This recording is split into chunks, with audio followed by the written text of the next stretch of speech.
All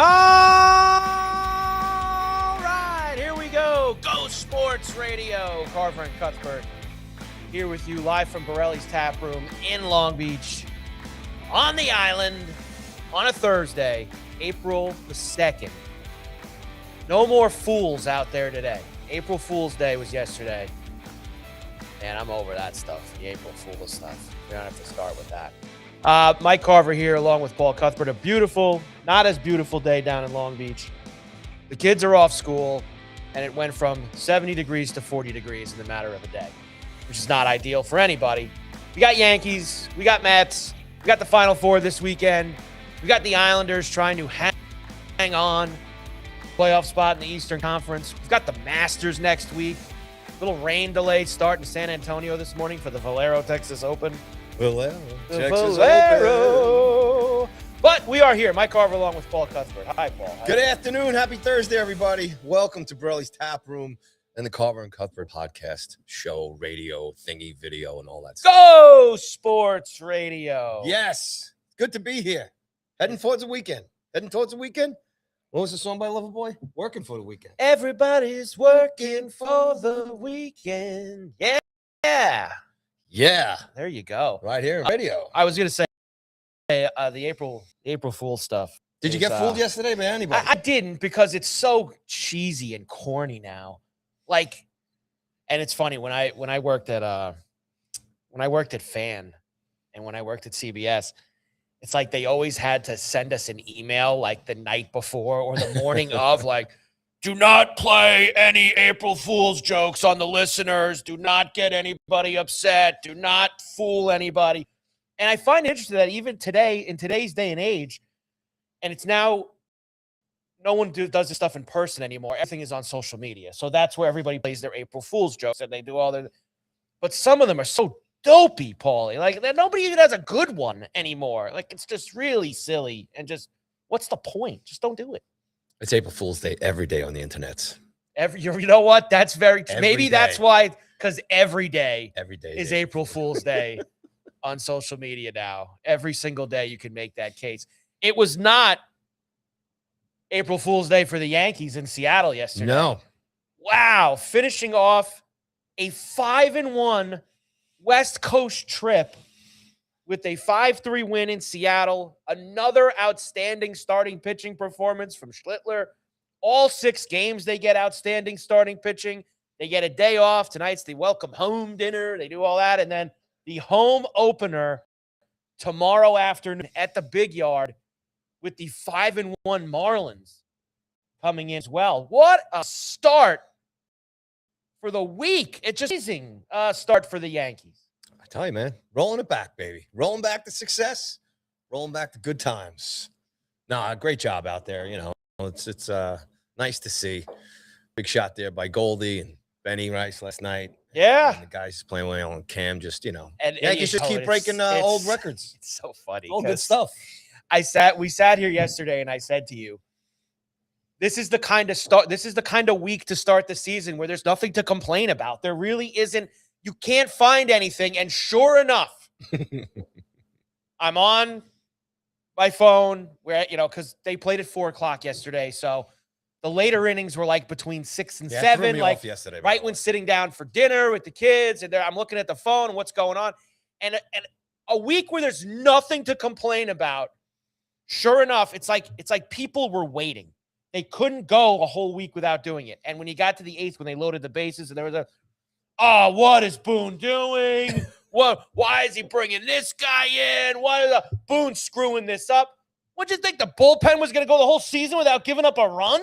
I mean, come on. Can you give them a break? They went 5-1. And I am the biggest Boone. I will sit here and smash Boone. You know, yep. I will always get lost. I mean, they went 5-1 on the road trip, complaining about what he's doing with the bullpen in the 8th inning. Look, when they lose 17 out of 19 in the middle of July, we'll find a way to hammer Aaron Boone. 5-1 road trip. I mean, calm down. Yankee land, baby. Oh, yeah, everybody's got to relax a little bit.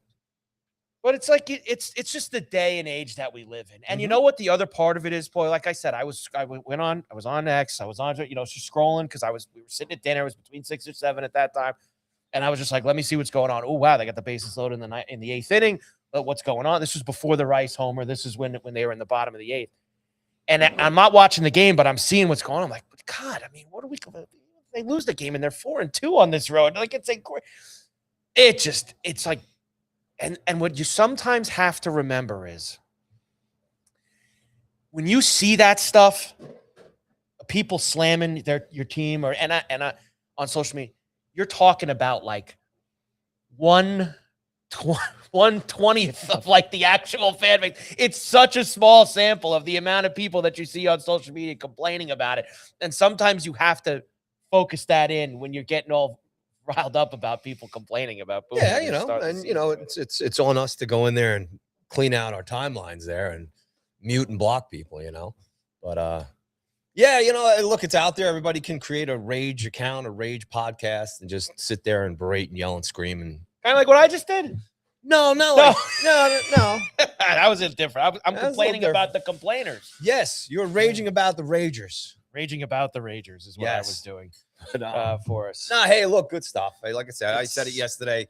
If it was flipped around, obviously everybody would really, really be raging and everything. Yeah. But, the guys are doing okay. They look good. They look comfortable. We talked yesterday about their defense. Yeah, and they did play the Mariners, who actually went to the, they were listening last year. That's a good Mariners team. are a really good team. Good pitching. Yeah. Taking 2 out of 3 in Seattle is a 1,000% win early in the season. So they win 5-1 on the West Coast, and they're going home for the fish. And I tell you right now, the park will be sold out tomorrow. Well, it'll be sold out, and it'll be nuts. Roll call, and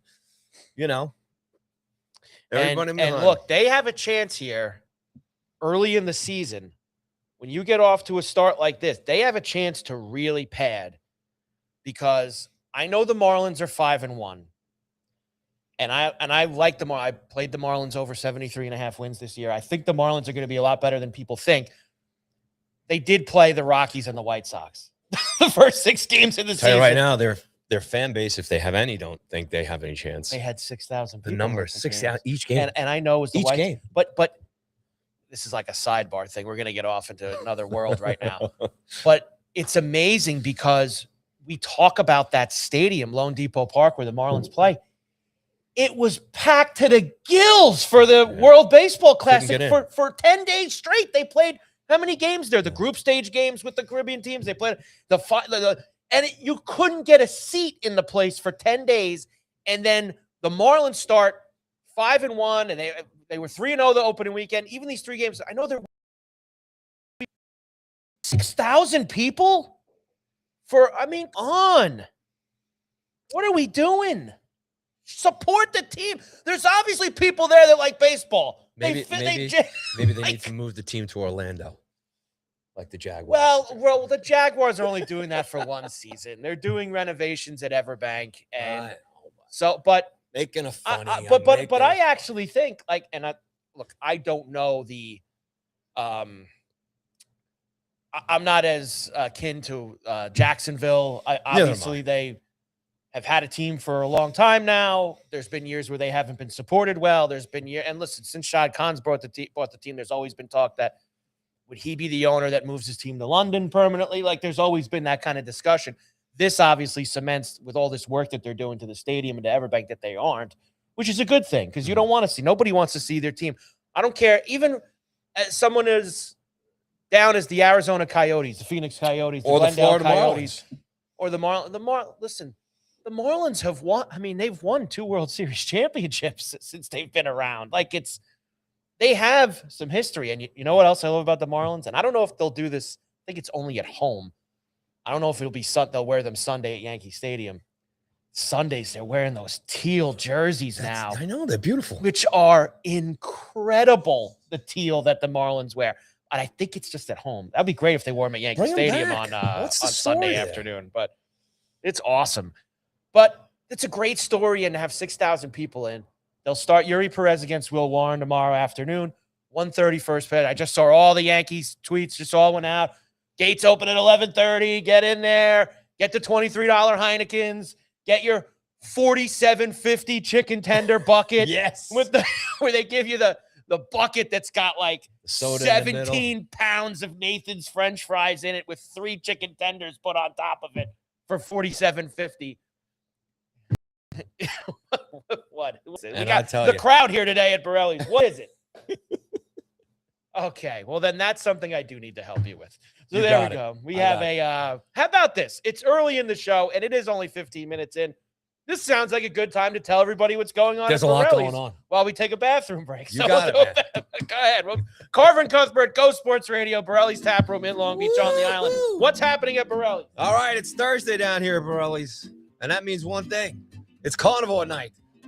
So all you got to do is bring $42.99 down, and you get a choice of veal, pork, or steak, super salad, and a dessert, and bottomless beers and endless wines. It's Thursday night, and every Thursday night here at Borrelli's Taproom, carnivore night. Bring the chompers down. Have a great time. All right, Friday night, live music back here at Borrelli's. Free admission. Tom Bauer, 7 p.m. Come on down. Great night. Always great weekend here. Fridays are awesome down here at Borrelli's. Come down here. And all the live entertainers that come down here and rock the place. And DJs is just fantastic. So Tommy Bauer is going to be here Friday night, 7 p.m. On Saturday, DJ Tucci is going to be here, and he starts around 10 p.m. Little dance party down here at Borrelli's, so get down here for that on Saturday. And then Sunday, going to be no live entertainment because it is Easter Sunday. And Borrelli's is going to be open at 11 a.m., and they've got brunch going from 11 to 4 p.m., and then dinner starts at 5 p.m. And what you guys want to do is you want to make reservations. You want to call 516-705-8674. All right, so that's Easter Sunday right down here at Borrelli's Taproom down in Long Beach. Beautiful setting. Come on down. Great food, great spirits, and a great day. And happy holidays to everybody on Sunday here at Borrelli's. Comedy. All right, here's what's going on. I've been telling you guys about this the last couple of weeks. Colin Quinn, I think there's a couple tickets left. He's going to be here Wednesday, April 15th. And then on Wednesday, April 29th, Ian Fidance is going to be here. And then just announced is Pete Lee, and he will be here on Monday, May 4th. All comedy tickets, you get them at Borrelli'sTaproom.com or go to Eventbrite.com and search Borrelli's Comedy. Music theme nights return here Wednesday, April 8th, Billy Joel night. Songs from an Italian restaurant. Get down here, $21 pasta special, plus half-price bottles of wine and drink specials. And then the debut of Bruce Springsteen night. Come on down for the Boss specials on Wednesday, April 22nd. And just a couple other notes. There's a couple things coming on down here at Borrelli's in May. Country Fest, May 17th, hosted by the local guy, the very popular Anthony Gall is going to host it. There's going to be some artists from Nashville coming down here and playing down here. So it's Country Fest the weekend of May 17th. Have more information for that as we get a little closer.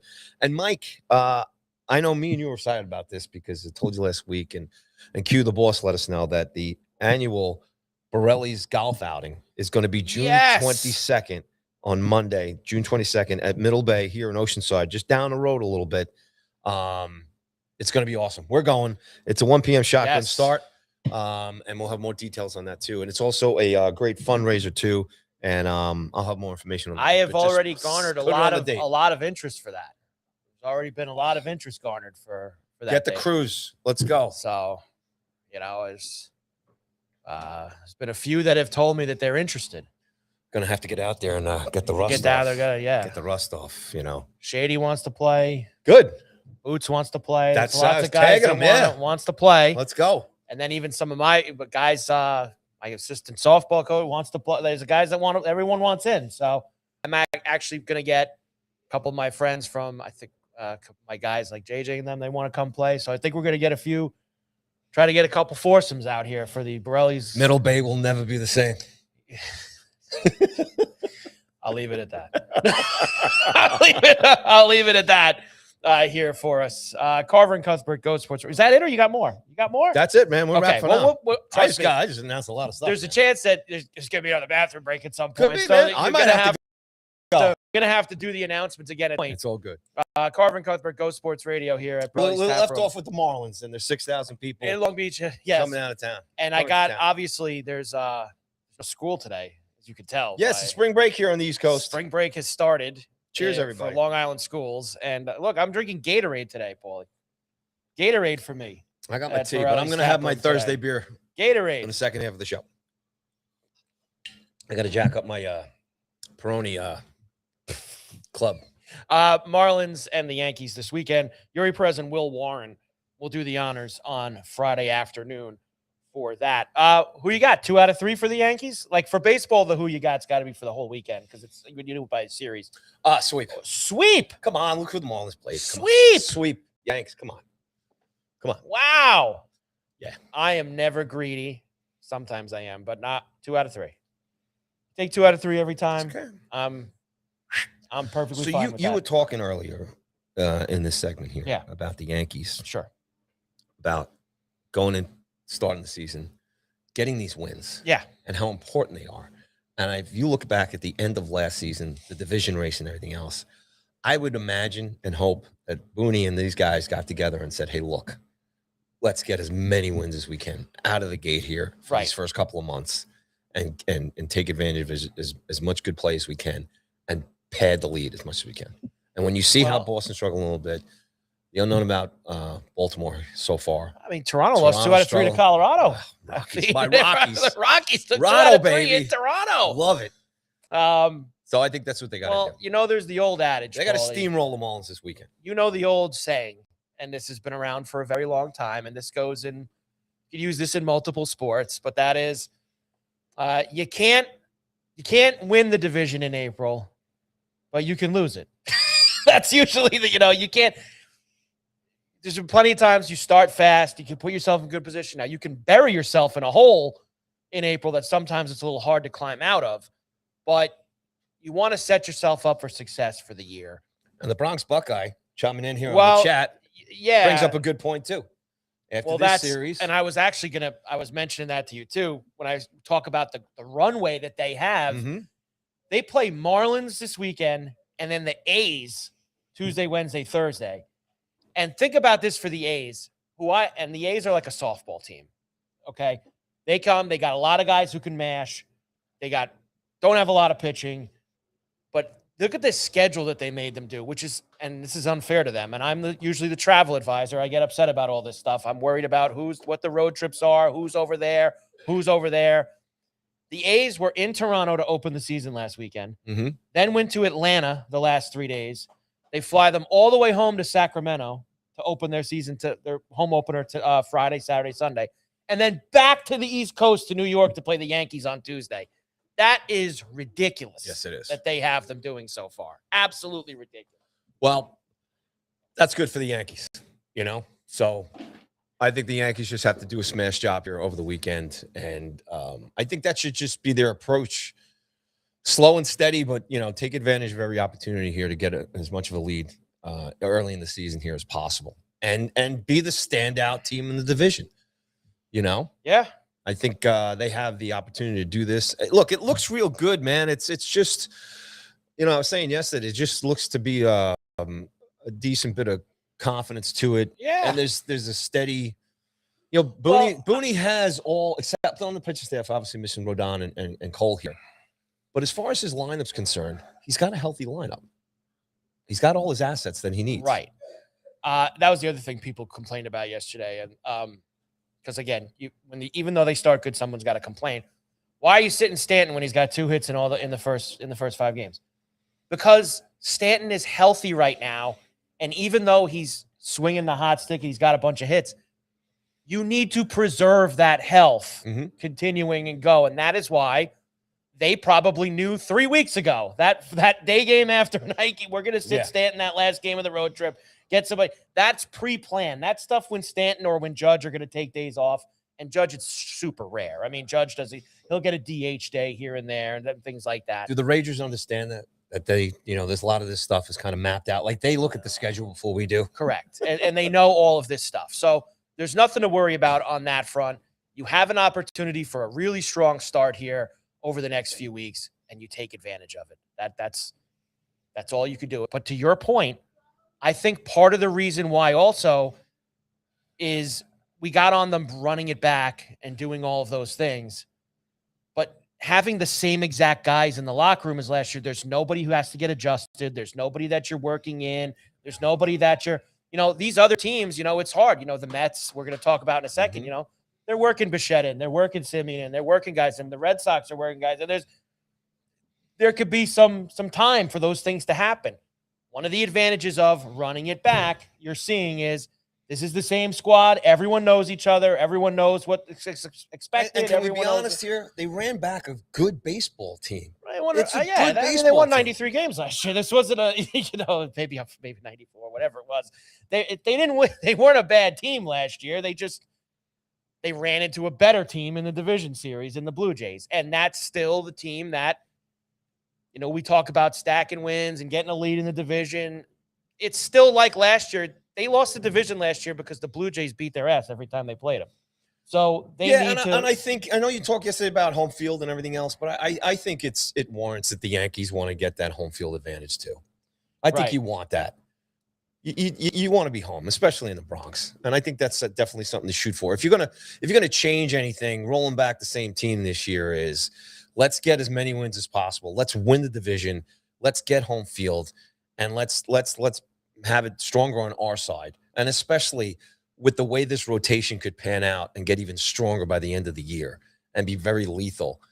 And you never know what happens here. Obviously, injuries to play out.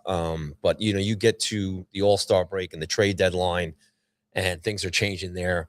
And Cashman, again, has a very good baseball team and may at the trading deadline just be able to add in assets. And I think this Yankee team could be very, very scary at the end of the year. And again, I think they should hopefully be like Yankees of old, get 10, 15 game leads here and cement this thing and ram this season through like a roller coaster into the playoffs and win the division. Yeah, no, it's very, very true. I agree. Look, I know I say this all, there's a long way to go. There's a very long way to go. So let's take our time and enjoy the wins, you enjoy everything, and just keep on moving. And this is a very big opportunity for them. 5-1 start with these 6 games against teams that they are much better than roster-wise, top to bottom. Marlins and the A's, the next 6 games. That's if another 5-1, you're 10-2 to start the year if you roll another 5-1 after all that. And then you're really talking about some breathing room with everybody else. Yeah, and I think you've got 4 guys in this lineup here. If you don't mind me just adding here, Caballero he's playing his heart out every night. He's my guy. He wants that gig. You got McMahon here too, wants to prove some people wrong as far as his bat. You've got Grissom here, who definitely heard all the, the negative stuff about his deal and the Yankees keeping him. Right. And then you got Benny Rice about cementing his position here as the first baseman and being a long, standing player here. Yeah, he's done a nice job. And I think the Yankees are also very lucky with the catcher tandem that they have behind the plate, catching this rotation. So there's so many good things going on for this Yankee team, for the stability. And I think they're built for the long run of this particular season. And sometimes when you go through something like that last year, it makes you stronger, it makes you better. And that's how I'm feeling, Mike. I'm feeling very confident. You're feeling good, and I don't blame you for feeling good. It's a feel-good start. It really is for them there. On the other side of the coin, we have the Mets, who lost in extra innings to the Cardinals yesterday. So they lose 2 out of 3 in St. Louis. They've lost 3 out of 4 overall, going back to that Sunday game that I thought was really there for them, but I still don't know why they sent Lindor home in extra innings. They would have had second and third, nobody out, and probably won the game. But that's kind of how it goes. I think the thing that sticks out for me as they head to San Francisco tonight to see the Giants for 4 games, and the Yankees were just there, so we know that team is offensively challenged as the Mets start David Peterson tonight. The Met bats have been a little quiet. Even in these games, obviously opening day they scored 11 runs, and that was a bit of a wild game with how that first inning went with Skeens getting rung and they scored. But since then, Paulie, they scored 4 runs in 11 innings. That was the Robert walk-off homer. 3 runs, 4 runs, no runs, 1 run. Yeah, it's been a little sleepy the last couple of days in terms of offense for the Mets. A lot of money in that lineup not doing anything. Yeah, Soto homered yesterday, but Soto actually hasn't been bad. He's ripped a couple doubles. He's homered. I wouldn't say Soto has been. I'm talking about bringing runs in. But yeah, they've had some issues. There's guys who have had some spots. Robert had the walk-off homer, which was nice. Soto's had a couple of had some hits, but there's a few guys you really haven't seen much from yet. Well, they were raving about them after game one, right? After game one, all the Sure, new guys everybody- contributed. yeah, Everybody was yeah, in there. It yeah, was yeah, like, yeah, oh, this is going to be awesome. It's awesome. This And is then great. here you go. Look, we talked about it. It's lineup. Yeah. It's a new team.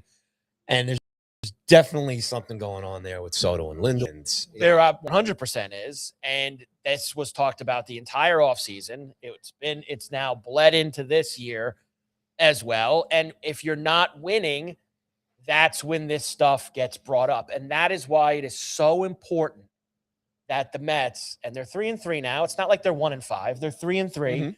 It is so important for them to have a really strong start, because if you win and you're taking your 2 out of 3s and you're just building up and you're stacking, then by the time you get to the end of April, you're looking up and I know they were last year too. Things kind of went sideways for them. You want to take all that talk and put it away. And the only thing that puts that stuff away, Paulie, is winning. You need to be able to win. And that is what will keep all that talk from being there. Yeah, you're 100% right. I mean, if the Mets start sinking here a little bit, because then I think it gets tougher for Mendoza. I mean, look, if it's going to happen, beginning of the year is when you want it to happen. Look, it's unbelievable, right? It's the complete opposite of what we're talking about with the Yankees. The Yankees, we're talking, it's imperative that they just get as many wins as they can, start out really strong here and go long haul. And here we are talking about the Mets going, well, it's a new lineup, new guys here. It's early in the season. So if they do have a losing record here in April and May, no big deal. They got to work through these things. But because of the dynamic there, because of guys that are new in the lineup that don't really know each other too much, God only knows what we don't know what goes on in the locker rooms. No. And it'll be interesting to see how Mendoza does with this. And I'd ask you a question. I mean, even the last 2 seasons too with Mendoza and the ups and downs, the Mets had really kind of weird things go on, right? Because even the year before Soto came, they had when Lindor came back from the injury, and they were suffering that whole season, and then they kind of turned things around. A part of that, and then it's kind of falling apart a little bit. And now you have Soto coming in, not having success last year, and now here it is early in the season, and you've already seen, a couple of famous local, like Frank the Tank, right. just losing their minds already. Yeah. But that's what they need to avoid. They need to avoid the negativity. Can they avoid it? That's my question to you. Can Well, there's one thing that avoids it: winning.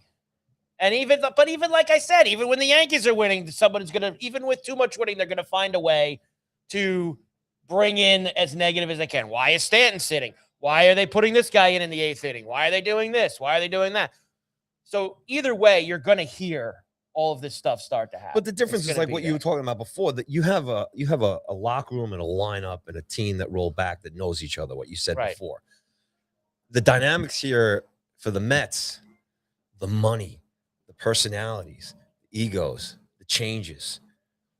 What kind of a manager is Mendoza? He doesn't come off to me as like this confrontational tough guy that can put guys in his place. He's a laid back guy. So he's that's an what I guess that's where I'm going here. Can he manage this? Well, look, that's and you're right. Yeah, when you talk about guys winning solves everything. When you talk about guys who are maybe on the hot seat going into this year, especially with how last year went, that's the kind of thing that if the Mets don't have a good first 2 months of the season, what's the one thing you can change in season? It's the manager. And what do you usually do when you have a nice, easygoing players type manager? You bring in the hard ass after that, and you get someone who's, a little bit more fiery. Like that's usually the switch. You go from fiery to nice guy to fiery. You gotta dive back and forth. I think they'll play. Look, they've actually played well in San Francisco through the years when they've gone there. I don't think the Giants are that great. We know that they don't score a lot of runs. The problem is the Mets aren't scoring a lot of runs right now either. And so that's where the rubber's got to meet the road for them here this weekend. And they really don't have a lot to worry about right now, to be honest with you, too, as far as the rest of the division's concerned. Everybody else is 3-3 except, for the Braves 4-2, and obviously the Marlins surprising everybody at 5-1. Right. And then you look at who the Marlins played, so that's kind of a little knock against what their record is. So the National League East here is, So what we were saying yesterday, I think Mets fans kind of got to relax a little bit and let this play through. Well, here's the one thing. Unlike the Yankees, and that's kind of funny coming from Yankee fans, right? Well, the other part is, we're sitting here talking about how you can get off to such a great start because of who you're playing. You look what the Mets have, and after these 4 games in San Francisco this weekend, they go home, Diamondbacks and A's. So the A's are actually spending the whole week in New York next week. They're playing at Yankee Stadium and then Citi Field for it. But then after that, at Dodgers, at Cubs, back-to-back series for the Mets. So 2 really good teams the Mets are going to play. Then it gets light for them, Twins and Rockies and Nationals. So they got some ups and downs, some hard stretches and some easy stretches, and they got to navigate. And I'll be those. keep an eye on that Dodger series. I'll ask you this, and I'll ask the fans this too. How big? I know it's the beginning of the season, but that first series against the Dodgers for the Mets, yeah, as far as playing them, showing up.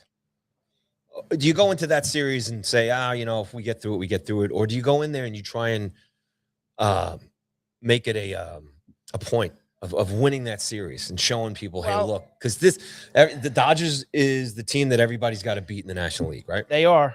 And I love doing that. I'm going to be travel police again. And I know that this isn't like the old days. These guys fly on chartered planes and they're much nice. No one should be crying for these guys having to travel so much. 2 West Coast trips in the first 3 weeks of the season. Like, what are we doing here with all that? Like, they're already in San Francisco now this week. Then they're going to go home, go back to Los Angeles after that. The A's, they're making them bounce all over back and forth across the country. I'm sorry. I like to think about, as we always say here, travel sector. I should have been like people in the offices know there's maybe some arena conflicts or something. Who the hell knows? Well, I'm like Costanza, assistant to the traveling secretary. I should have always had that job because I should have just you care. In every sport, I do it in the NHL too. Can you believe they got this team playing back to back over here, and then they got them going over there?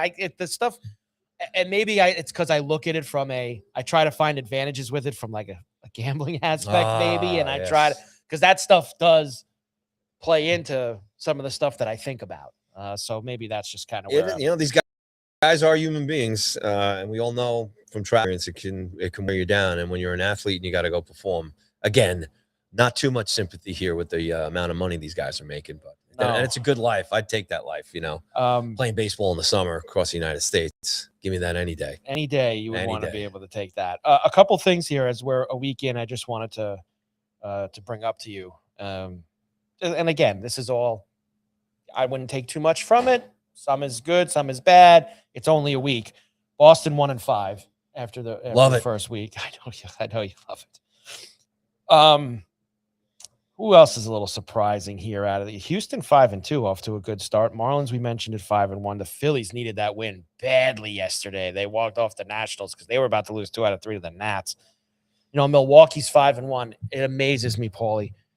Every year, every offseason, people think that the Brewers, Brewers are, they're like an 80-win team. They're not going to.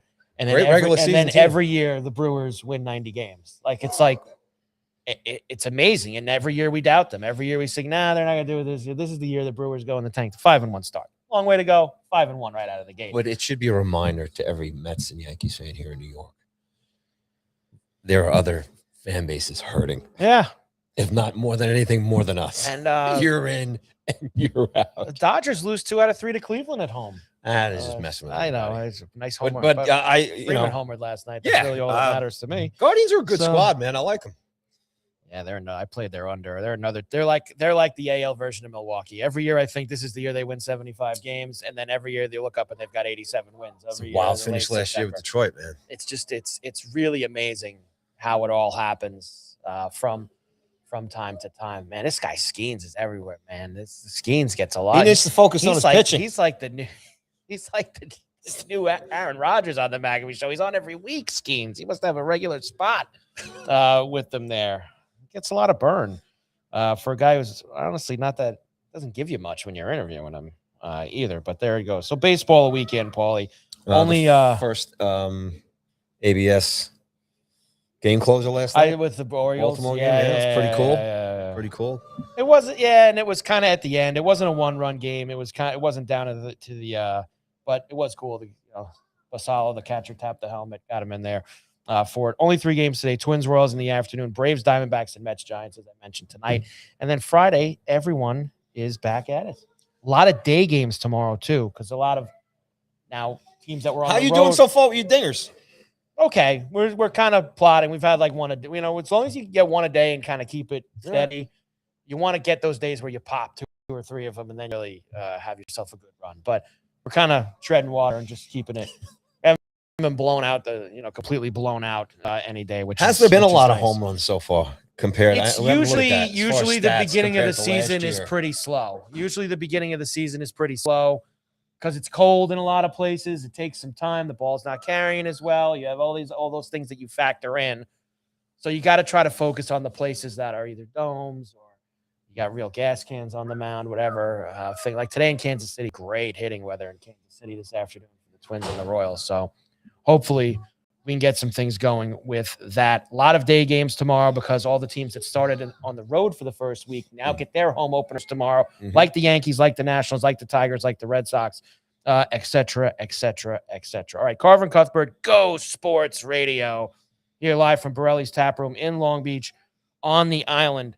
Let's take a break and come back and then get the Final Four going, Paulie. Yep. Illinois, UConn, Michigan, Arizona coming up. We got to get to Aaron Glenn. We got to get to the Islanders, the Masters. We on I think next week we're on a master schedule, right? We doing the master schedule next week, Thursday and Friday? We have to clear that probably first. We have to make sure that that's good to go. Should work out. We'll Augusta, let everybody know. Opening 2 rounds Thursday and Friday. We'll be here at Borrelli's for that. Unfortunately, we're not going to be in Georgia. Which it'll be on our mind though. Georgia, maybe next year we'll get the Georgia show on my mind. Show down in Georgia. We'll come back. Quick break. Carver and Cuthbert, Go Sports Radio here at Borrelli's Taproom. Back right after this.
And we are back. Oh, Sports Radio.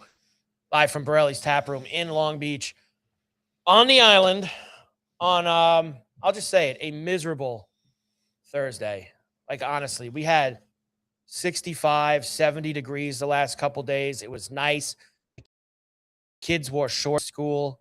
Now today, we're back in the winter jackets at 40 degrees. Like, this sucks, dude. Like, what's happening here? Yeah. It's like they knew they were all starting vacation today. So let's just make it as miserable as possible outside again. That's basically what Mother Nature said to us today. I can't have it. I can't have it. I wish there was something I could do for you, Michael. There isn't. I wish there we was. We can't change the weather. The weather is a little chilly. What it is. Can't change the closets out yet. There's nothing that I can do. We're almost there. As much as I want. Usually when we get to the weekend of the Masters, it starts turning around here. Georgia on my mind. Very good, man. I'm trying. Not really. It wasn't that great. Final four this weekend in Indianapolis. Woo-hoo! As we have got a heavy hitter club here this weekend. Illinois and UConn in the early game, 6:09. I love when they give you a time like that, like 6:09. Now, that must mean they're actually going to tip the ball at 6:09. Unless sometimes they'll tell you 6 o'clock and it's 6:09 when they actually start. At least they're telling you, Paulie, when they actually do it. I can guarantee you that the second game doesn't start at 8:49 p.m. on the nose like they think that it's going to. But it's nice of them to wish and dream that those things can happen. Michigan, Arizona, of course, is the later game. You know, I'll start with obviously with the first game, Paulie. UConn and Illinois. And this is now pretty close. I mean, Illinois is 1.5 point favorite. I mean, for all intents and purposes, this is a coin flip game. This is a pick 'em game. Now, they did play earlier this season back at MSG on November the 28th, and UConn destroyed them 74-61. Illinois had just a miserable night shooting the basketball. They were like, I think it was 3 for 28 from three or something like that. And, you know, playing UConn at the Garden is never fun because that's basically like a home game for UConn, how much they fill the building. So a little bit of a revenge spot for Illinois here. Illinois' road, I guess you could say. Some people have kind of questioned that. I mean, listen, beating Houston in Houston is a hell of a win. And then they knew Iowa very well. Iowa's kind of the Cinderella team that made it to last weekend. I find it very hard to go against what Hurley and UConn have done over the years. And I know that every team is different, but this team has a lot of the same characteristics of these teams that he has won with 2 of the last 3 years. And Alex Caravan was part of those teams, and he's a big part of this team. And he might not, go as high in the draft as some of these guys that are going to be on Michigan and Arizona and all these, but he's a winning player. Hurley is a winning coach. And I just can't get past the toughness that they have, even though Illinois, man for man, is probably more talented than UConn. I am taking UConn on Saturday night in game number 1. I think they're going to beat Illinois. They have this March magic seemingly every year, and it's a great run for the Illini, but I think that UConn, a lot of experience factor comes through for them in this game on Saturday night. I agree with you. I think UConn, Hurley, and these guys maybe roll back the tape against Duke. And I think they can all just equally look at each other and say, look, let's make some adjustments here, and let's make sure we don't get ourselves in that kind of spot again. Because I think if UConn is close with anybody at the end of the game, they've got a chance to win it. And I think also what you're talking about in terms of the pedigree there, the winning, the fire, the energy, that win the other night, if they needed to get even closer as a team, closer as an organization, closer as a fan base and everything, and to get this basically a second chance. Right. They were almost out, and then to get and when winning it on an amazing shot and a very weird play. So it kind of gets, you have to think that they have to go in there, Hurley makes, let's make sure we don't get into that kind of a situation again. Yeah. They're good enough. They came back. They made it close, so they've got the talent there to do it. So I think if they just kind of maybe have an attack dog approach here against, Illinois and go for it. We were saying it yesterday, man. I would be very scared to play UConn right now the rest of the way. I would too. And look, Illinois can absolutely, I'm not saying Illinois can absolutely win this game. Both of these games on Saturday are coin flip games. They really are. I don't think that any side out of the two games has got a decisive advantage over the other. Now, games can get away from teams and you get a blow. I mean, those things happen. I don't really expect that in these two games. I expect two great games that are going to come down to the end. I don't think UConn will do what they did to Illinois back in November at the Garden. I think that this will be a very close game. I mean, Stojakovic's kid is great on Illinois. They have all these other European players that are very good. It's going to be a hell of a game, but I'm just going to lean. There's two guys that kind of do it for me, and Hurley's one of them, and I know he doesn't play, but he's the coach. Hurley over Underwood is an advantage. You know, it really does, especially if it's close late. And Hurley's not the best XO's guy, but he pulls this stuff out. Like, he's just so good with his kids, and he gets the most out of them. And I think Caravan he's an X factor in the game. And if they get Reed, Terrace Reed down low, he's a monster. And I think it's UConn. I just do. And if they win the game, I know that they will be decided underdogs against whoever wins the Michigan-Arizona game on Monday night.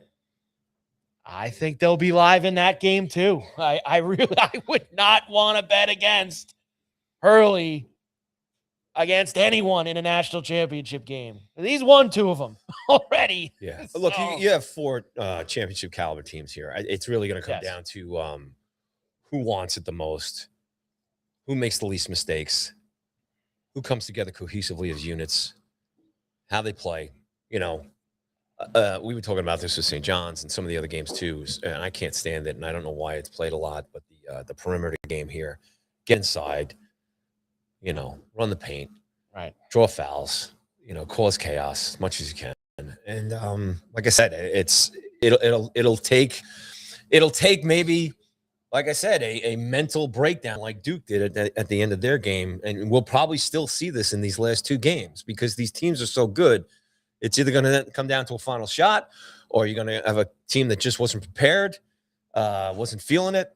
And we have all these scenarios to kind of look forward to this weekend with these games. But they're going to be great, and it's great matchups. And it is. I can hear it in your voice, like, I'm like, I got to go with UConn because Illinois is making it difficult. Michigan State and Arizona is going to make it difficult unless you're a fan of those schools or you're part of that those programs and stuff. If you're looking on the outside like us, you're saying, "Hey, man, these are all great teams." I also really don't want Illinois to win because I thought about betting them to win the whole thing so many times during the season, and I didn't because I don't like the coach, and it would really bother me if they won. So you probably won't sleep for the rest of the spring, I'm sure. But that's got nothing to do with it. I would be nervous if I did have that ticket on because I think UConn is that good, and you've let UConn Duke letting UConn hang around that game, and then they end up winning it, and now here we are in this spot. The second game is just a classic Final Four game when you think about it. Michigan and Arizona, both of these teams were in the top five, basically, Paulie, almost wire for the whole year. I mean, they were that good. They're both unbelievable. This Yaxel Lendenberg from Michigan is an incredible player. Pete and Bradley for Arizona. You got NBA players all over the court. Yep. I'm a little torn on this game. I honestly don't. I really, as we sit here on Thursday, I still don't know who's winning this game. I don't have a good feel for it. Both teams are top 10 in offense. Both teams are top 10 in defense. Both teams are I'm very torn. Dusty May and Tommy Lloyd, who do I give an advantage to there? Probably May, but I'm not sure about that. Do I believe that Tommy Lloyd's distracted by this North Carolina stuff? I don't. This is going to be a hell of a game.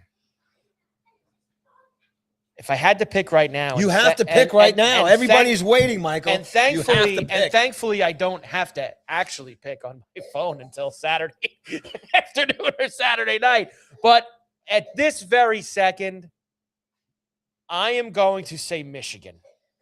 And I'm going to second that. I'm going to go Michigan right now over Arizona. But like I said, I am very back and forth. forth with this. Well, the game is going to, but you got to pick a winner right now. I'll pick Michigan. Who you got? Michigan is who I'm going to take. So we both have Michigan and UConn Michigan. in the championship. Michigan, UConn is who I think Monday night. So I guess we have to pick the winner then. Well, we're not on again until next week, so we would have to. Who do you think? Who do you got for if it gets to Monday night? I know this is probably nuts. I'm taking UConn to win the whole thing. I don't think you're nuts. I think it is. Could you think about the amount of talent that you have on that other side? And there are people who think that that second game on Saturday night is the national championship game. They think that whoever wins that game, it's just I'm not going to say a walkover, but they think they'll get it done on Monday night, no matter who it is, Michigan or Arizona. I don't see it that way, especially if UConn's standing on the other side of the court. I think that they are it's going to take everything you got to put Hurley and that crew away. I'm taking UConn to win the whole thing. Yeah, I'm not going to be silly about it either. I mean, I could sit here and go, taking Michigan. No. I'm going to take UConn because wow. Just because if they do get into the championship game, I think there's just something happening here. Like I said, you win that game, and if they can beat Illinois now, and depending on what kind of a game it is and how they win the game, because they'll either like win confidently with 7 or 8 points, or it'll be a nail biter. And if they do, if it's another emotional win that carries them into the championship, But look, the only thing, Hurley's he's a lot of fire, a lot of emotion. He's got the experience. I get sometimes worried about like he's going to do something detrimental to his team on the sideline, but he seems to kind of rein in it right second or get away with it. Yeah. But at the same time, I admire that he wears it all out in his sleeve and it's out in public and stuff and turns it on the side of the court. So I'll take the UConn energy, the vibe, the experience, and that talent of that team. And those guys making the adjustments after how do they played against Duke to make sure that doesn't happen again. And I think with the other 3 teams that are left, UConn matches up with them just as good as anybody else. I think it's going to be difficult. Look, Michigan and Arizona are better than UConn pound for pound. I would not be going against UConn on Monday night, especially like points-wise, things like that. Gambling-wise, I'm taking UConn in the game. Eddie in Columbus in the chat box, he obviously does not like Michigan, as we know. Being an Ohio State guy, I'm never going to root for Michigan. Would be nice to see Illinois win it all. They're a Big Ten squad too, Eddie. I can't believe you'd be rooting for Illinois. Maybe you just want to see the Big Ten win. Can't root for this UConn either. Illinois or Arizona.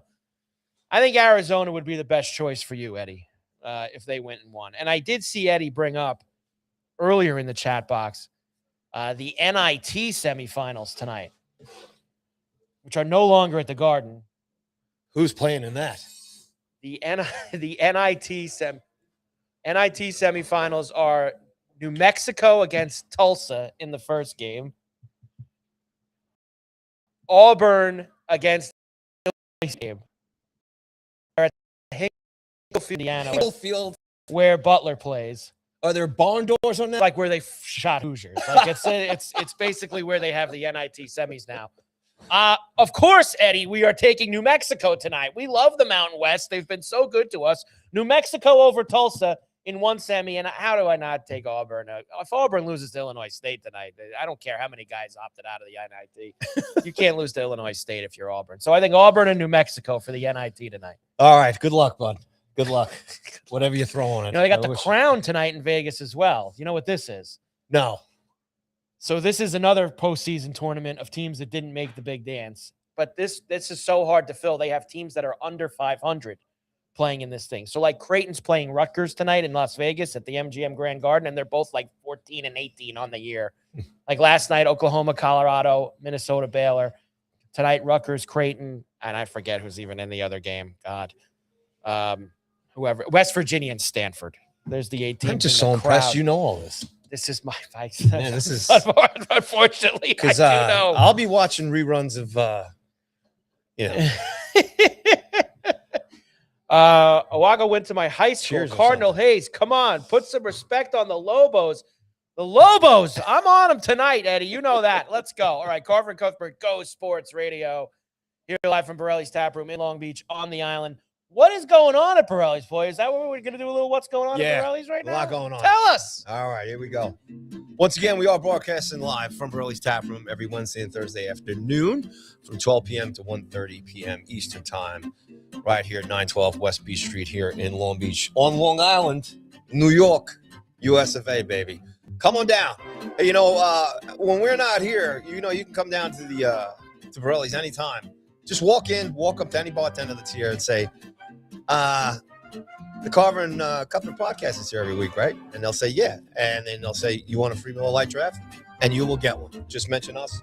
Start your night off here at Borrelli's or your afternoon with a free Miller Lite draft by just mentioning the Carver and Cuthbert show. All right. It's Thursday night. It's Carnival night here down at Borrelli's Taproom. $42.99 gets you a choice of pork, veal, or steak. Comes with a soup or salad and a dessert. And you get bottomless beers and endless wines for $42.99. All right? Grab the guys, the girls, the girl, the guy. Come on down here, hang out, bring the chompers down, and feed up down here at Borrelli's every Thursday night, Carnival night. Friday night, live music returns here with Tommy Bauer at 7 p.m. Free admission. Come down. Friday night's always rock and roll down here. All kinds of music. You get top 40, you get country, you get all kinds of stuff. Come on down. 7 p.m. Tommy Bauer here, live at Borrelli's. On Saturday, DJ Tooch. He is going to be here 10 p.m. DJ Tucci at 10 p.m. Dance party here Saturday night at Borrelli's. Come on down here. On Easter Sunday, there will be no live entertainment. This weekend, it would be usually a Sunday fun day, but that's because it's Easter, everybody. Happy Easter to all those who celebrate. Borrelli's going to be open at 11 a.m. They got brunch going from 11 a.m. to 4 p.m., and then dinner starts at 5 p.m. And for seating, call 516-705-8674. That's 516-705-8674 for reservations. All right. And then comedy nights are swinging in here and out of here very quickly. Sellouts and all that stuff. Colin Quinn's going to be here Wednesday, April 15th. There's a few tickets left for that. Ian Fidance is going to be here on April 29th. That's a Wednesday night. And then just announced Pete Lee on Monday, May 4th. Get all your comedy tickets at Borrelli'sTaproom.com or go to Eventbrite.com and search Borrelli's Comedy. Music theme nights return here on Wednesday, 4th. Billy Joel, Songs from an Italian Restaurant. $21 pasta special for all the Billy Joel nights here, and half-price bottles of wine. And debut Bruce Springsteen night here on Wednesday, April 22nd. Lots of boss specials going on and the greatest hits of Bruce Springsteen.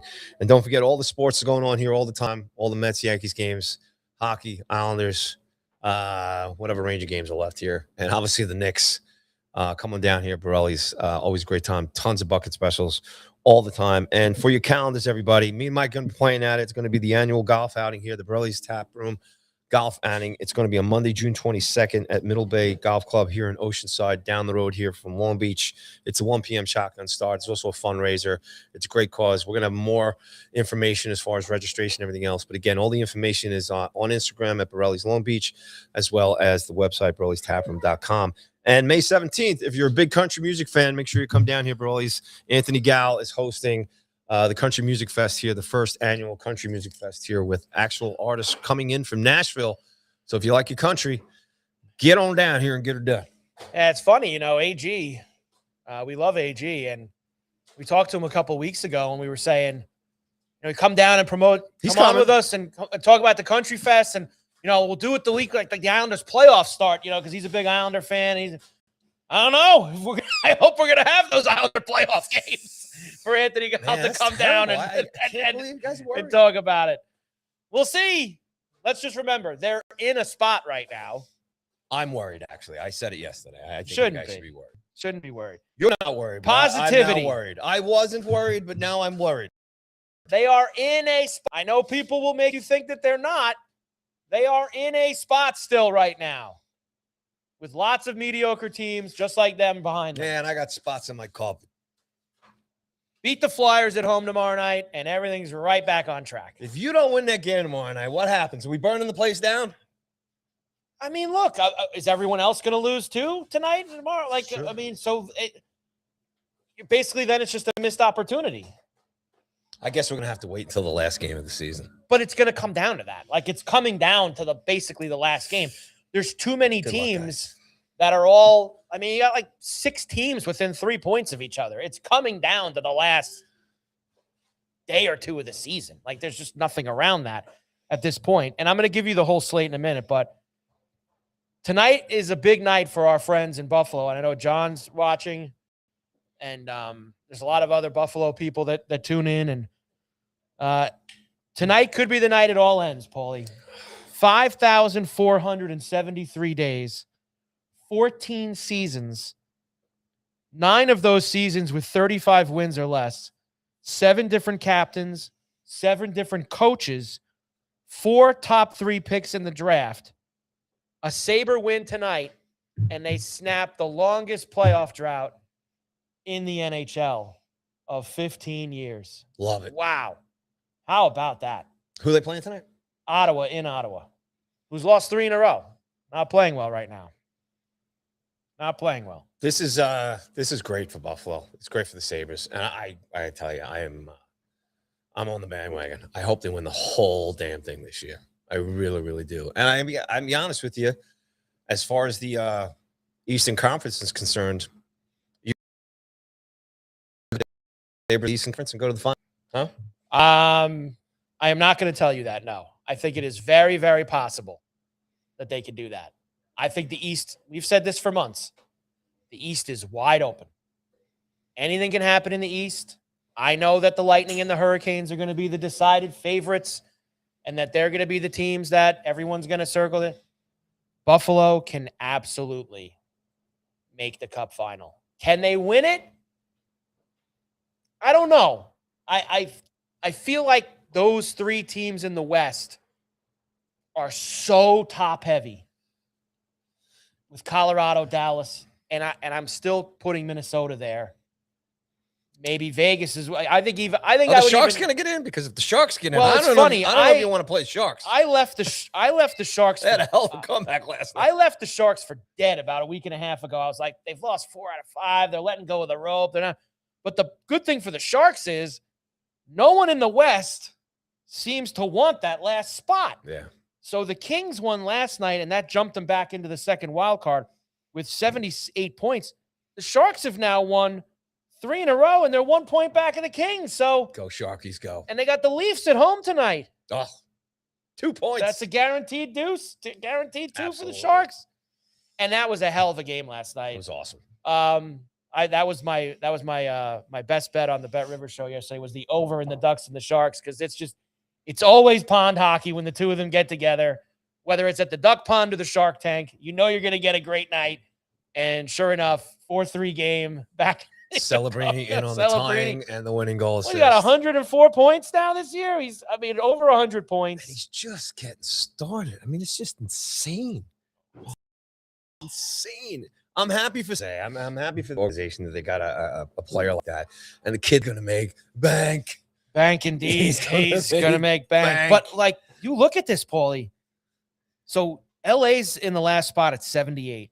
San Jose has 77. Nashville has 77. Winnipeg has 76. We left them for dead, too, and they're only 2 points back. So, Winnipeg has had a huge run here. Seattle has dipped out, but they're only 3 points back. I mean, the West is only 1 spot that's available, really. The East has a lot of teams jumbled, but for more like 2 or 3 spots. Yeah. There's only 1 spot in the West, but it's live here for a lot of these teams. How many does the Sharks have with the Kings left? Wow, the Sharks. You know I love my West Coast hockey nights, so there's some good ones coming up. The Sharks have, and I mentioned the Sharks and the Preds are both 1 back. The Sharks and the Predators play each other twice here in the last couple of weeks. Awesome. They don't have any games with the Kings. The Sharks do play the Ducks again on April 9th. Another night game at the Duck Pond. That's in Anaheim. It's in Anaheim. All right. At the Pond. They have a game with the Oilers again. So the Sharks have to have Cellebrini in the play. Yeah. Come on. Get them in there. It would be very nice. Get them in there. If we could get that. It would be nice to have them very involved. Getting back to Buffalo, right? Yes, which is where I started all this. Yes. Awesome tonight for them if they get it done. I mean, look, they're going to the playoffs anyway. It doesn't matter. Yes. Whether it's tonight but or that release that city will feel for them yeah. finally being back in the playoffs. And being an a Islander serious fan, contender. I kind of know what that's like. The Islanders obviously had some long droughts of not making the playoffs. And Hey, wasn't Lou Lamb doing some media the last couple of days? I saw that. You see that? Yeah, I mean, I get Talking about the virus and suddenly he's got a lot to say. yeah, what's that? Not a lot to say when he works for the team, but he still technically has some kind of that is just weird. Uh, The timing of that look, is just very weird with where the Islanders are right now, and him just coming out. He technically does still have some paper pusher title with the Islanders. I don't know what it specifically is, but that was a little bizarre with him getting involved in all of that. Like, it's Lou. I mean, what can you do? So the Sabres, you remember the obviously they played Tampa really well. So just getting back to what I was saying, can Montreal's won 6 in a row, 4 points back. I think Marty St. Louis, man. He's since taking that team over. These teams talk about a guy who was made for that job. Honestly, would it surprise you? And I this just goes back to what originally brought up. I know that Tampa and Carolina are going to be the decided favorites for all of this.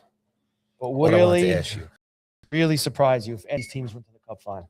Buffalo, Montreal, Pittsburgh, Islanders. Would it surprise you if any of them went to the Cup final? Well, I'm sorry, but I can't include the Islanders in that anymore. I probably can't either. I'm just going by who's in the playoffs right now. I wouldn't put Montreal in there yet. I think they're having a really good season. I think they're a fun team. What I wanted to ask you is how Carolina and Buffalo matched up this year. How many times they played each other and what's the record? And do they have a game left with each other? They don't have a game left with each other. Okay. That I can tell you. They played, I think, all early in the year. I'm scrolling back to it now, so you'll have to wait a moment, I guess. That's all right. Hurricanes beat them 2-1 on January 19th, and that's an easy way for me to just click that and then get all the games in one spot. Hurricanes beat them 2 out of 3. Okay. All the game, 2 games in November, which was before the Sabres became the Sabres. So 2 games in November back with that. And then 1 game recently in January. So fairly easy for that. I think the Bruins need to be given some respect. Yeah, I'm not. I guess they're a really good home team. They stink on the road. And I think Pittsburgh could be. I think they could win a round. If they play the Islanders, they certainly can. Although, remember, for whatever reason, the Islanders always beat the Penguins in the playoffs. Travesty if your New York Islanders are not a part of this playoffs. I'm telling you right now. They're going to be there. The whole Schaefer season, the way the rest of the team was playing this whole year. They're going to be there. Darsh. I'm pretty confident. They're going to be there. I don't know, man. If they don't get in, I don't know. Maybe does Roy stay? I don't know, man. You guys got to get in. You better get in. They're getting in. You better get in. I'm pretty confident in it, honestly. I do think that they're going to get in. Could you imagine Darsh to go to the golf course? I mean, come on. It's unacceptable. Can't have that happen. Unacceptable.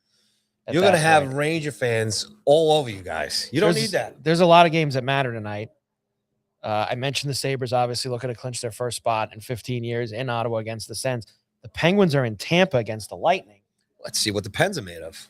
The Pens have been taking care of business. So I don't know, this is torn for me. Who do I want to help more here? Do I want the Lightning to help me keep the Penguins at 92, or do I want the Penguins to help me win my Buffalo Sabres plus 750 to win the division? Look at you. So we need to.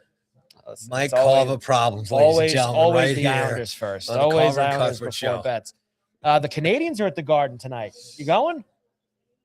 I haven't gone to a Rangers game in a long time. That means the Canadians have now won 7 in a row, right? I mean, they're not going to lose to the Rangers tonight. I tell you what, I am excited about the future.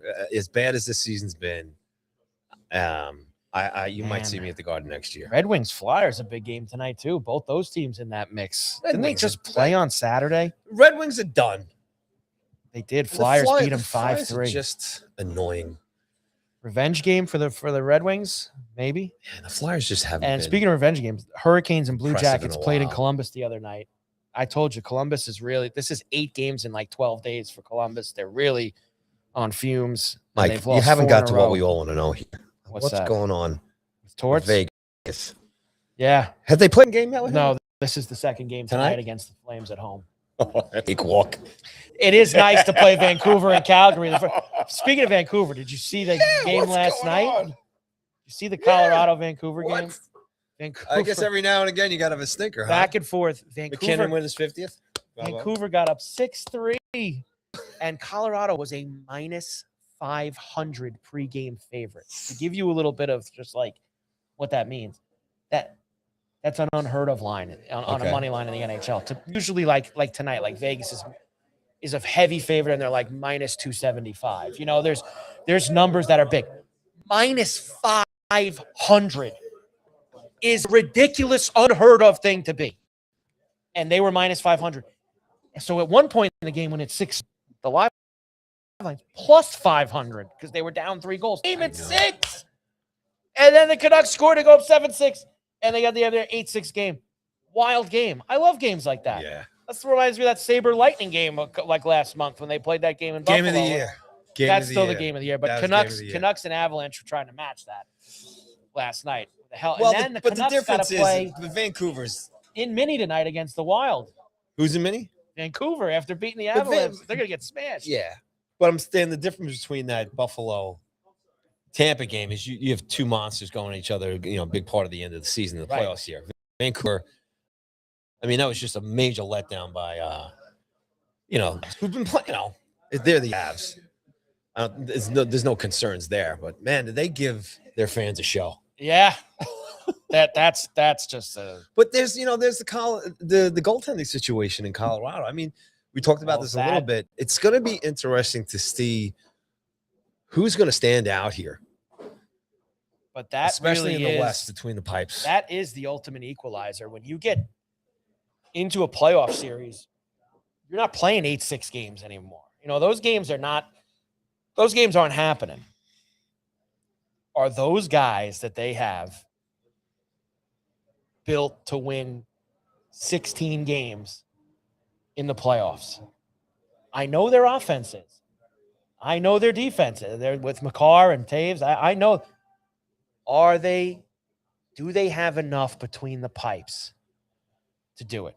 And I am not 100% convinced. And they are an overwhelming favorite. And I completely understand why. They've had an incredible regular season.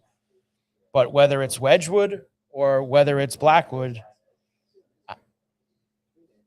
and they've split pretty much the whole year. You know, Wedgwood's played 41 of the games. Blackwood's played 35 of the games. So in Minnesota and Dallas, yeah, their guys between the pipes and pretty much the number 1 guys steady for the whole season. I mean, you know that you're going to get, you're getting Otter. Maybe something we can do next week or right before the playoffs start. I think we could break down the goaltending situations in both conferences here. Listen, Gustafson's been really good for Minnesota this year. Yeah. So, and Ottinger and I think Ottinger's got a lot to prove after he got pulled last year by DeBoer and all those things in that series. So Minnie's not the 4-5-1 in their last 11 here, and they are kind of coasting in. But is that because they're locked into their spot?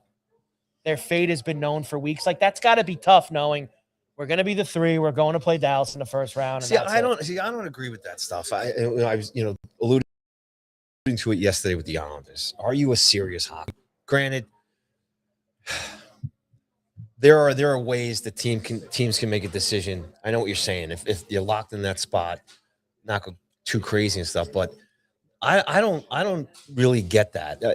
I think you should be still going out there and trying to become a dominating team and maximize your output from your assets, your lines, improve your goaltending, your defense. You know, unless it's a mind game, it's a Jedi stuff. Let's think that we're poor defensively. Let's think that we're poor in the nets, and then we're going to turn it on. You know, the last 2 games, something like that. It's not crazy to say that coaching staffs do that, and not only hockey, in all sports, right? Yeah.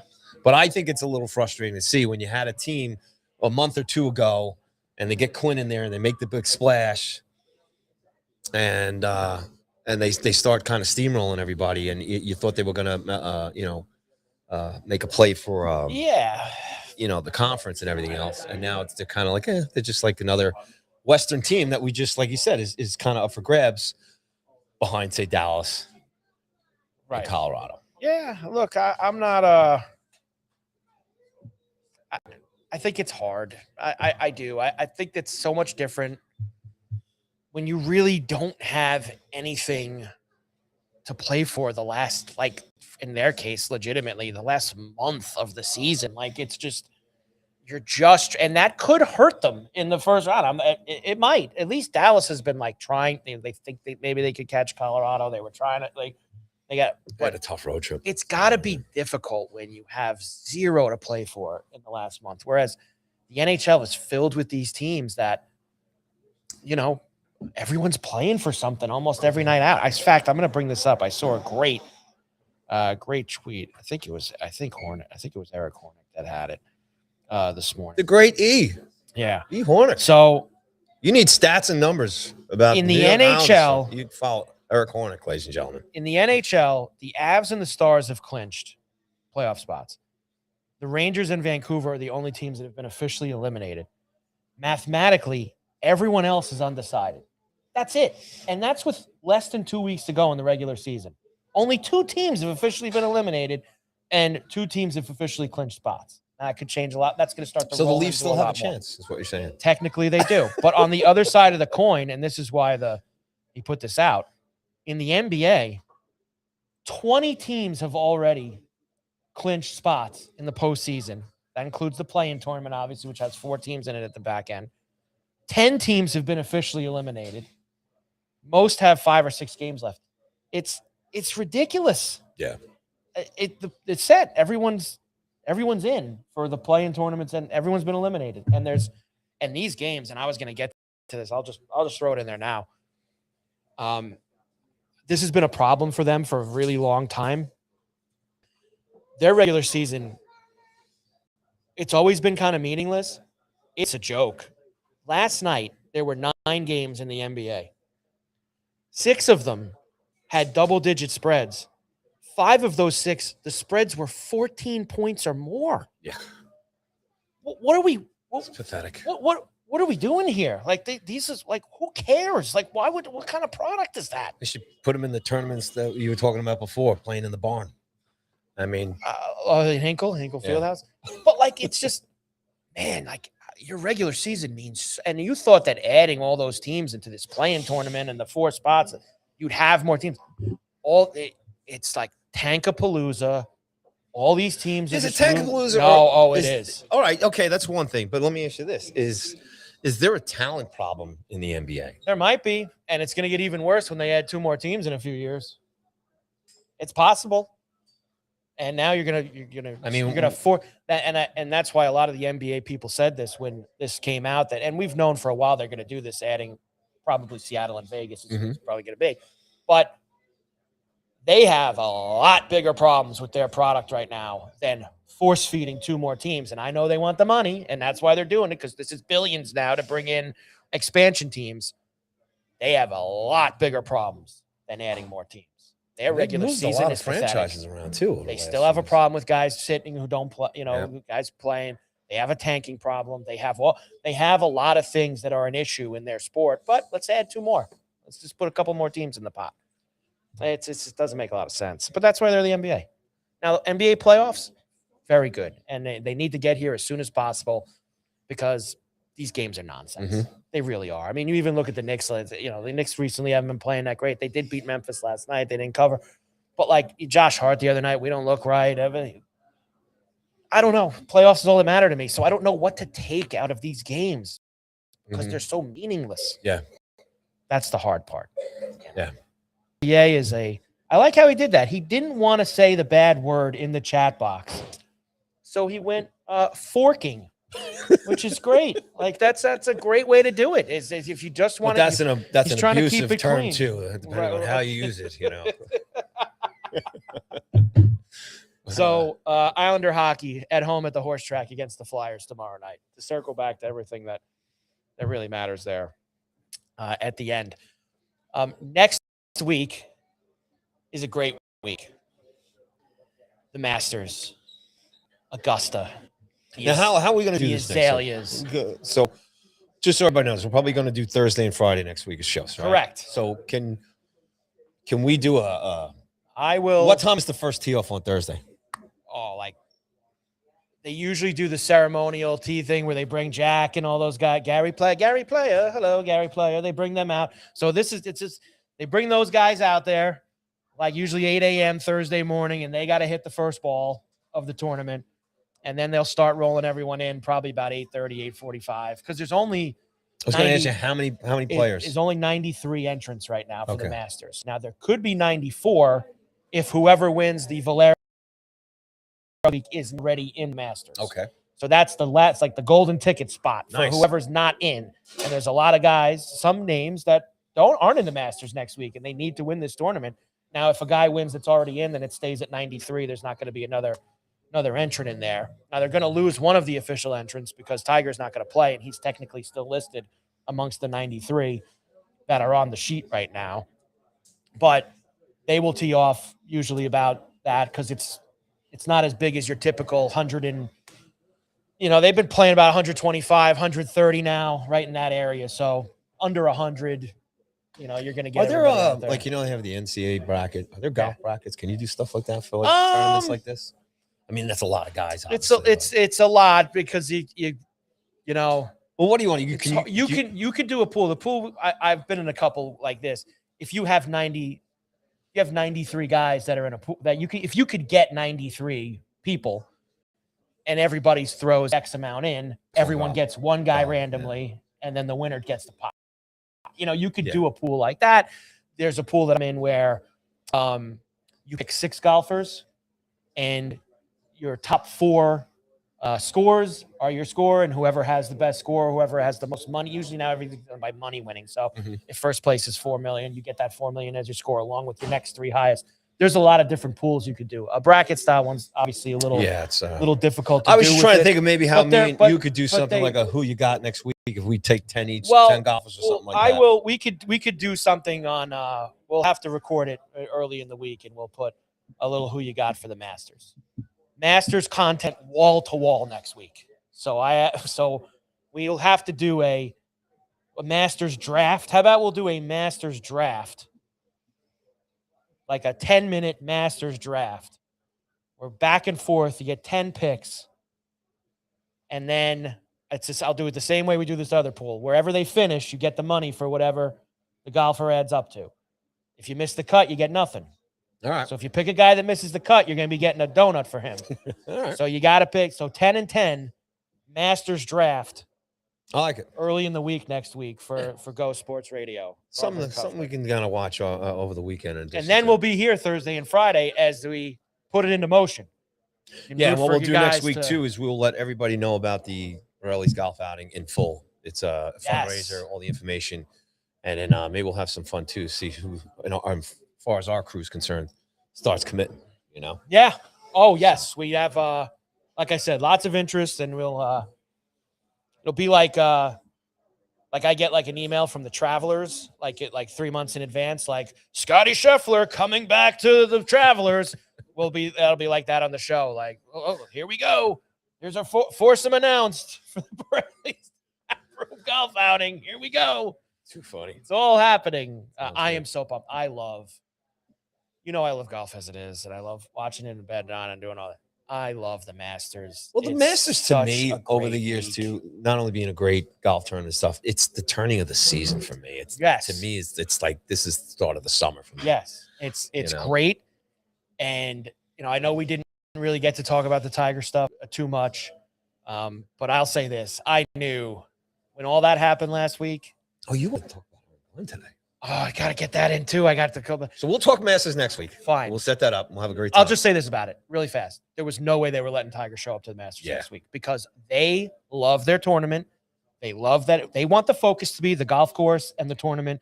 They don't want any distractions whatsoever. There was no way they were letting Tiger come there. No shape or form. And I'm sure, listen, did Fred Ridley and the Masters people kind of get in Tiger's ear? Listen, maybe because Tiger probably wanted to go anyway. I gotta tell you, Tiger put them in an awful situation. It's all on Tiger. Himself, and he's put a lot of people in an awful situation, and he needs to go and do whatever. I hope they he's have actually a brand. They have a turn. Got to run it the way they want. I just hope that he's actually getting the help that he needs, and he's not just taking this time to go play in Dubai or something in the shadows where nobody can see him. So we'll see what happens with him. Aaron Glenn out in Arizona this week at the owners' meetings. The coaches are all there. Geno Smith is going to take us to the promised land, was his quote. He said that. He didn't really say that. He said it. Now, not to make light of things and stuff, but was he drunk? No, he was sitting at a table with all the reporters, and he said it. He's got to stop talk. He did a lot of talking last year, and it really backfired on him. Now he's doing more talking. He needs to just stop. And I think he knows this is it. This is it. So he's got one more ride on this jet. I'll give him credit for this because he's a friend of mine, and that's my boy Tommy Lugauer, who's on the Fan at night, and he said, "Yeah, the promised land is the first overall pick in the 27 draft next year. If that's the promised land that you want him to lead you to, maybe he'll lead him there." Maybe Glenn is smart. Maybe that's what he is saying. We're just reading it wrong. He just needs to stop talking. Go win games. He did this talking last season before he coached a game. You need to win in New York before you can act like you've done it all. The New York fan doesn't respect people who talk without results. The results have to be there. You don't like it. You need to have, unless you've got tons of history, like Harbaugh's coming here for the Giants with a lot of history. He can back up, I've done this. When you've never done anything as a head coach, you can't talk in any sport, whether that's an MLB or Yankees, Mets, or anybody. You can't do it. Not about Geno Smith, and no disrespect to Geno. Take us to the promised land. Like, what are we thinking about saying that? Just absolute nonsense. Good luck, Aaron, and good luck, Jet fans. Good luck next season. It's going to be a hell of a ride. Paulie, great job. You too, my friend. So sweep for the Yankees this weekend, Paulie says. I think next week, Paulie Yankees says, probably still only have one loss. All right. I say the Islanders beat the Flyers tomorrow night. I say UConn versus Michigan on Monday night with UConn cutting down the Nets. And I say the Yankees take 2 out of 3. And how about this? I'll throw you a bonus ball out. I say the Mets take 3 out of 4 in San Francisco against the Giants. How about that? I will disagree with you there. I think the Mets will struggle. Split? No. Lose 3 out of 4? Yeah.